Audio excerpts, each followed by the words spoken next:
രണ്ടുപേര് കൈ പിടിച്ചോണ്ട് പോകുമ്പോൾ ഞാൻ മനസ്സിലെങ്കിലും എൻ്റെ പൊന്നുമോനല്ലേ പോകുന്നത്. അത്രയ്ക്കും ഈ ലൈൻ കമ്പിക്ക് താന്ന് കിടക്കുന്നതാണ്. അവിടെ ഇത്രയും മുൻകൂട്ടിക്കോ. ഞാൻ ആ വാതക്കപ്പടിയിരിക്കും. ഞാൻ എന്നിട്ട് ചായ കുടിച്ചിട്ടാ ഇവരെ കാണും എന്നും. അപ്പൊ ഞാൻ പറയും എവിടെ പോകാറാ, അത് അമ്പലത്തിലോട്ട് പോവാ എന്നും അത് തന്നെ. പിന്നെ വീട്ടിൽ വരും. പിന്നെ ഈ വെക്കേഷൻ സമയത്ത് എന്നും വരും. വന്നിട്ട് കളിക്കാൻ വരും. കളിക്കാൻ വന്നിട്ട് ഇവൻ അവിടെ നിന്ന് കളിക്കും. രണ്ടുപേരും കൂടെ വഴക്ക് കൂടും. ആരാ? എൻ്റെ മോനും അവനും കൂടെ വഴക്ക് കൂടും. എന്ത് കൊടുത്താലും എന്തുവാ അവനെ കിട്ടുമോ തിരിച്ച്? ഇല്ലല്ലോ. ഏത്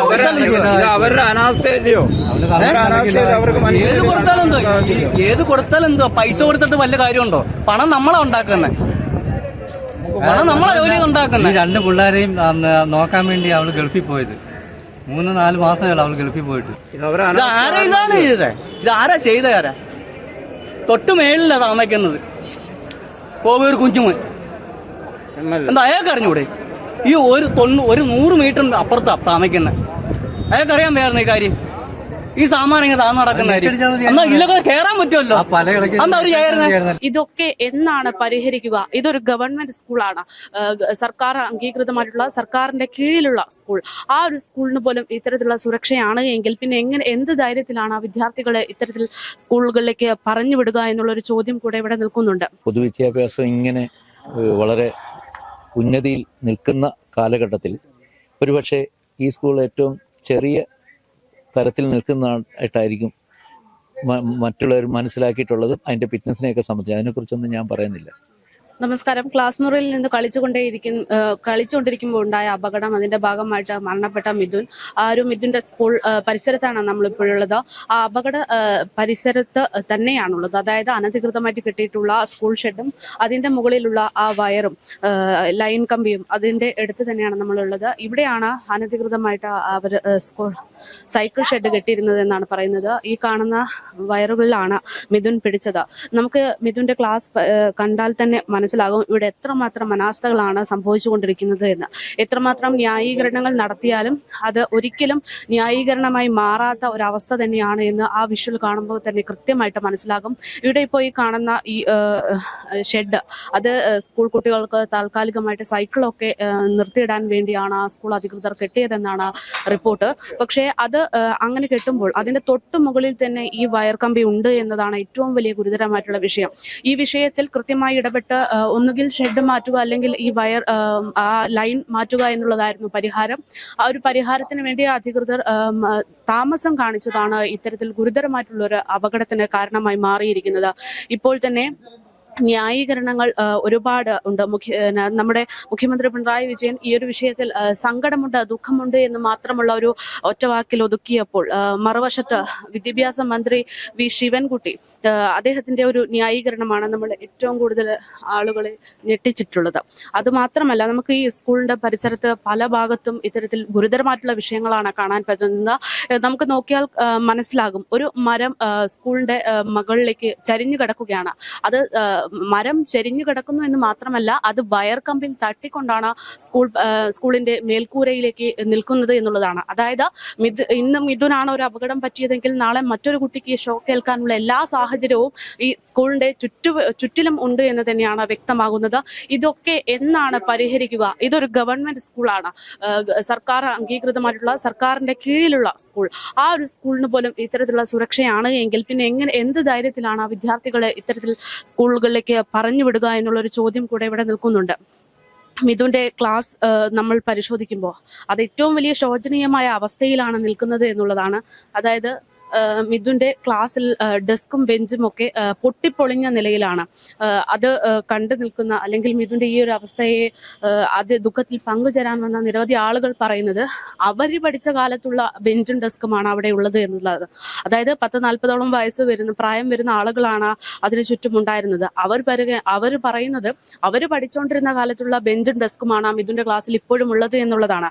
ആ ഒരു ബെഞ്ചും ഡെസ്കും ഒക്കെ ഇട്ടുകൊണ്ടാണ് മിഥുൻ അവിടെ നിന്ന് കഴിഞ്ഞ ദിവസം ഒരു അപകടത്തിൽ പെടുന്നത് എന്നതും വളരെ ഗുരുതരമായിട്ടുള്ള ഒരു വിഷയം തന്നെയാണ്. എത്രമാത്രം ന്യായീകരണങ്ങൾ ഇറക്കിയാലും ക്യാപ്സ്യൂൾ ഇറക്കിയാലും മിഥുന്റെ മരണത്തിന് ഉത്തരവാദികൾ ഇവിടുത്തെ അനാസ്ഥ തന്നെയാണ്, ഭരണാധികാരിയുടെ ഉത്തരവാദിത്തമില്ലായ്മ തന്നെയാണ്. അവൻ അവിടുന്ന് ഡയറക്റ്റ് ഡെസ്ക് മേളിൽ ഇടാനേ ഞാൻ പറയുന്നല്ല, ഡെസ്ക് മേളിൽ ഇടാനേ അത് അങ്ങനെയുള്ള ഒരു അവസരം അവർ ഒരുക്കി കൊടുത്തോണ്ടല്ലോ. ആ ഡെസ്ക് മേളിൽ ഇട്ടാൽ അവൻ അറിയാവുന്നുണ്ട്. ആ സമയം അവൻ അവിടെ അവരത് മറച്ചായിരുന്നു. ഒരു 10 അടി പൊക്കം എന്തായാലും കാണുമല്ലോ ഡയറക്റ്റ് ആയിട്ട്. അവൻ ആകെപ്പാടെ ഒരു 3.5 അടി പൊക്കത്തേ ഉള്ളൂ, ഒരു 3 അടി പൊക്കേ ഉള്ളു അവന്.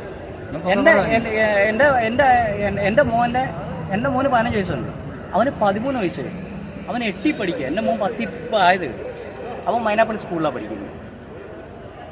എന്നും രാവിലെ അവൻ പോകുമ്പോൾ കൈയെടുത്ത് കാണിക്കും. അവനെ മാത്രമല്ല 2 പേരോട് അമ്പലത്തിൽ പോകുന്നത്. ഈ 2 പേരോട് അമ്പലത്തിൽ പോയിട്ടാണ് ഞാൻ അതൊക്കെ പഠിയിരിക്കും. ഞാൻ എന്നിട്ട് ചായ കുടിച്ചിട്ടാണ് ഇവരെ കാണും എന്നും. അപ്പം ഞാൻ പറയും എവിടെ പോകുന്നറാ, അത് അമ്പലത്തിലോട്ട് പോവാം എന്നും അത് തന്നെ. പിന്നെ വീട്ടിൽ വരും, പിന്നെ ഈ വെക്കേഷൻ സമയത്ത് എന്നും വരും, വന്നിട്ട് കളിക്കാൻ വന്നിട്ട് ഇവൻ അവിടെ നിന്ന് കളിക്കും. 2 പേരും കൂടെ വഴക്ക് കൂടും. ആരാ? എൻ്റെ മോനും അവനും കൂടെ വഴക്ക് കൂടിയിട്ട് അവൻ പോവുകയും ചെയ്യും. പിന്നെ ഞാൻ എന്നിട്ട് അളിയനെടുത്ത് ഞാൻ പറയും, മനോളിയനെടുത്ത് ഞാൻ പറയടാ അളയാ ഇതേപോലെ അവൻ വന്ന് വഴക്ക് കൂടി ഇവർ നമ്മൾ പരസ്പരം ഞാൻ പറയാം അളിയൻ്റെ മോനാണ് എന്നും. ഇപ്പൊ എനിക്ക് ഇന്ന് 2 പേര് കൈ പിടിച്ചോണ്ട് പോകുമ്പോൾ ഞാൻ മനസ്സിലാക്കി എൻ്റെ പൊന്നുമോനല്ലേ പോകുന്നത്.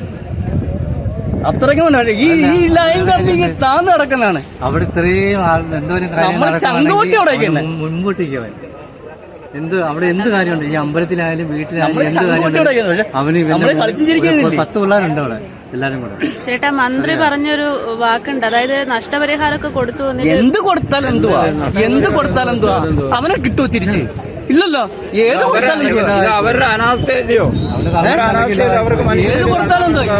ഏത് കൊടുത്താലെന്തോ പൈസ കൊടുത്തിട്ട് വല്ല കാര്യമുണ്ടോ? പണം നമ്മളാ ഉണ്ടാക്കുന്നത്, പണം നമ്മളെ ജോലി ഉണ്ടാക്കുന്നത്. 2 പിള്ളേരെയും നോക്കാൻ വേണ്ടി അവള് ഗൾഫിൽ പോയത് 3-4 മാസമല്ല അവള് ഗൾഫിൽ പോയിട്ട്. ആ കൊച്ചി ഇറക്കാൻ അത്രയും വിഷമം. അതുകൊണ്ട് അവള്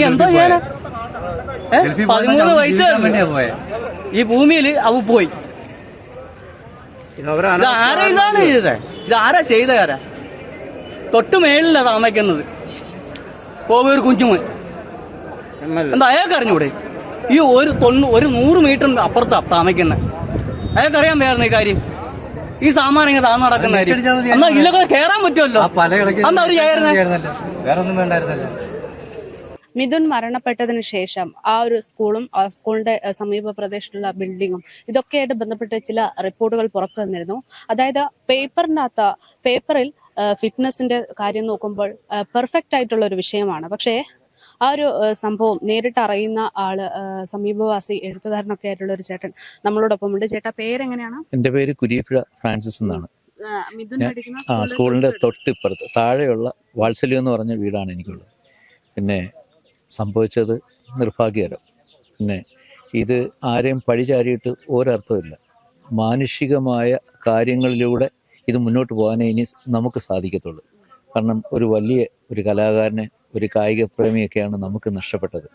പിന്നെ പൊതുവിദ്യാഭ്യാസം ഇങ്ങനെ വളരെ ഉന്നതിയിൽ നിൽക്കുന്ന കാലഘട്ടത്തിൽ ഒരുപക്ഷെ ഈ സ്കൂൾ ഏറ്റവും ചെറിയ തരത്തിൽ നിൽക്കുന്നതായിട്ടായിരിക്കും മറ്റുള്ളവർ മനസ്സിലാക്കിയിട്ടുള്ളതും. അതിൻ്റെ ഫിറ്റ്നസിനെയൊക്കെ സംബന്ധിച്ച് അതിനെക്കുറിച്ചൊന്നും ഞാൻ പറയുന്നില്ല. പിന്നെ ഇനിയും എങ്കിലും മനുഷ്യത്വപരമായ നീക്കങ്ങൾ കുഞ്ഞുങ്ങളോടും പൊതുസമൂഹത്തോടും മനുഷ്യരോടും ഉണ്ടാകണമെന്നാണ് എനിക്ക് പറയാനുള്ളത്. മിഥുനെ സംബന്ധിച്ച് മിഥുൻ ഒരു 2 മാസം മാത്രമേ ആയിട്ടുള്ളൂ ആ ഒരു സ്കൂളിലേക്ക് എത്തിയിട്ട്. അതായത് മിഥുന് സൈന്യത്തിൽ ചേരണം എന്നുള്ള ആഗ്രഹം, അതിന്റെ ഭാഗമായിട്ട് കാഡറ്റ് ആകണം എന്നൊക്കെ ഉള്ള ഉദ്ദേശത്തിലാണ് വന്നത്. പക്ഷെ ആ ഒരു സ്കൂളിന്റെ ഒരു അവസ്ഥ ചേട്ടനെ കണ്ടാൽ അറിയാമല്ലോ. നമ്മൾ പോയി നോക്കിയപ്പോൾ പല മരങ്ങളും ആ സ്കൂളിന്റെ മുകളിലേക്ക് ചെരിഞ്ഞു നിൽക്കുന്ന ഒരു സാഹചര്യമാണ്. അപ്പോൾ ഇതിനെ കുറിച്ചൊന്നും മുമ്പ് ആരും സംസാരിച്ചിട്ടുണ്ടായിരുന്നു? അവിടെ പലരും ചെന്ന് പറഞ്ഞിട്ടുണ്ടെന്നും നമ്മളുൾപ്പെടെ അവിടെ പറഞ്ഞിട്ടുള്ളതാണ്. പക്ഷേ അതൊക്കെ അവർ ഒരു പാർട്ടി സെറ്റപ്പിൽ നടക്കുന്ന ഒരു സ്കൂളാണല്ലോ. അവർക്ക് ചിട്ടയായിട്ടുള്ള ഇതുണ്ട്. അതാണ് അവർ അവിടെ നടപ്പിലാക്കിയെന്നാണ് എനിക്ക് പറയാനുള്ളത്. കാരണം ഈ കാലഘട്ടത്തിനനുസരിച്ച് മാഡം പറഞ്ഞതുപോലെ മാറേണ്ടതുണ്ട്. പിന്നെ എന്ന് വെച്ചാൽ അപ്ഡേഷൻ എന്ന് പറയുന്നതാണ് ഏറ്റവും അവസാനമായിട്ട് എനിക്ക് പറയാനുള്ളത്. അതെല്ലാ കാലത്തും മാറണം. ലോകം മാറി, നമ്മുടെ നാട് മാറി, മനുഷ്യ മനസ്സുകൾ മാറി. ഇന്നും അപ്ഡേഷൻ നടക്കാൻ ഭാവി കാലത്ത് അതിന് പാസുരമായ ഒരു ഇതുണ്ടാകട്ടെ എന്നാണ് എനിക്ക് പറയാനുള്ളത്, നിങ്ങളോട് പറയാനുള്ളത്. അതല്ലേ എൻ്റെ ശരി? ചേട്ടന് മിഥുനെ അറിയാമോ? ബന്ധുവാണോ? നമുക്ക് ഈ ഒരു സംഭവം ഉണ്ടായതിനു ശേഷം മന്ത്രിമാരെ ന്യായീകരിക്കാൻ വേണ്ടി ചില കാര്യങ്ങളൊക്കെ പറയുന്നുണ്ട്. അതിൽ പ്രധാനമായിട്ടും മിഥുൻ ഒരു വാശിക്കാരനായിരുന്നു എന്നുള്ള രീതിയിലൊക്കെയുള്ള ഒരു പ്രതികരണം. അങ്ങനെയൊന്നുമില്ല, അവൻ ശാന്ത സ്വഭാവം ഉണ്ടായിരുന്നു, എല്ലാ കാര്യങ്ങളും നല്ല രീതിയായിരുന്നു. അപ്പം മിഥുൻ പറഞ്ഞത് കേൾക്കാതെ ആയതുകൊണ്ടാണ് ഇങ്ങനെ ഒരു അപകടം ഉണ്ടായി എന്നുള്ള രീതിയിലൊക്കെയുള്ളൊരു പ്രചരണമൊക്കെ നടക്കുന്നുണ്ട്. അതൊക്കെ ആൾക്കാർക്ക് അങ്ങനെയൊക്കെ പറയുന്നെങ്കിലും ഉള്ളു, അവനങ്ങനെയുള്ള സ്വഭാവമൊന്നും ഇല്ലായിരുന്നു. നല്ല കുട്ടിയായിരുന്നു. എങ്ങനെയാ സംസാരിക്കാൻ? നല്ല സംസാരമുണ്ട്, എല്ലാവർക്കും നല്ല സഹായിയായിരുന്നു. ഒരാളെ സഹായിക്കാൻ നിന്നതാണല്ലോ ഇപ്പൊ ഒരു അപകടത്തിലേക്ക് എത്തിയത്. ചേട്ടൻ്റെ ആരായിട്ടാ വരിക മിഥുൻ? എന്റെ ഭാര്യയുടെ ഭർത്താവിന്റെ ചേട്ടന്റെ മോനെ, കൊച്ചുമോനെ. കൊച്ചുമോനാണ്.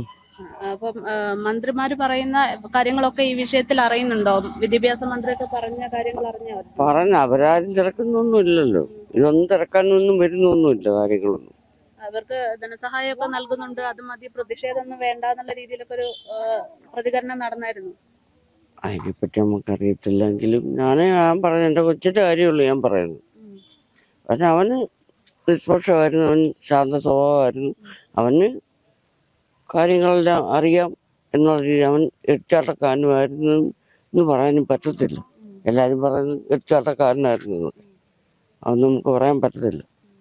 മിഥുന്റെ അമ്മ എപ്പോഴാണ് അങ്ങനെ ജോലിക്ക് വേണ്ടി തുർക്കിയിലേക്ക്? അവളിപ്പം പോയിട്ട് 6 മാസം ആവുന്നില്ല.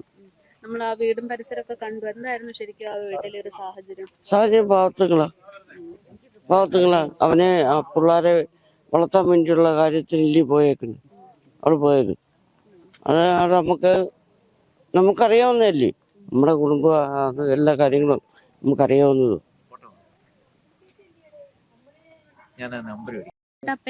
എൻ്റെ പേര് സുധാകരൻ പിള്ള. ഞാൻ മൈനാഗപ്പള്ളി പഞ്ചായത്തിൽ താമസിക്കുന്നു, 11ാം വാർഡിലാണ്. ഞാൻ മൈനാഗപ്പള്ളി പഞ്ചായത്തിൻ്റെ BJPയുടെ കുന്നത്ത് താലൂക്ക് മണ്ഡലം കമ്മിറ്റി അംഗമാണ്. നമസ്കാരം സാർ. നമസ്കാരം. ആണ് ഞങ്ങളുടെ നേതാവാണ് പോകുന്നത് സാറേ. ഇതേ ഈ നമ്മളിപ്പോൾ ഈ അപകടം വന്നപ്പോൾ മാത്രമാണ് നമ്മളിത് ശ്രദ്ധിക്കുന്നത്. പക്ഷേ അത് ശ്രദ്ധിച്ചപ്പോൾ ഇപ്പം നമ്മൾ കണ്ടുവരുന്നത് അവിടുത്തെ HMനെ സസ്പെൻഡ് ചെയ്തു എന്നുള്ളതാണ് പറയുന്നത്.